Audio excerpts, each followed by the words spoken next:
phone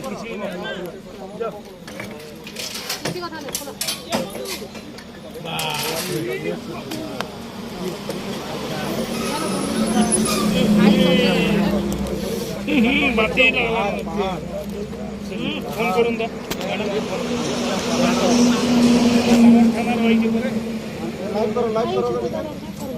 हाँ क्या करूँ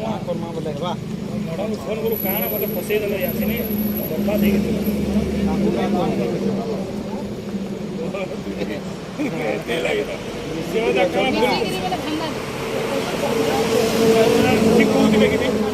सब आज जना पड़ा मुझे आज स्टेटमेंट देबो जय दादा ठीक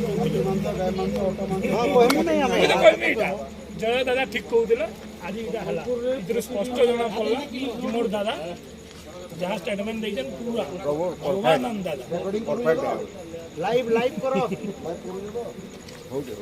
जय पिला करू जो तो जय पिला मते पठाबो टिके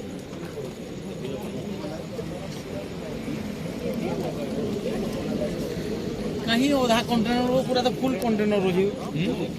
भी पूरा फुल है स्टिक जमा ना मैं कोई जानो एमसी गाड़ी में अपन 5 मिनट टाइम ना खाली मैंने चेक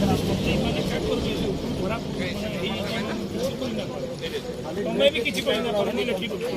और थोड़ा ना नो गाड़ी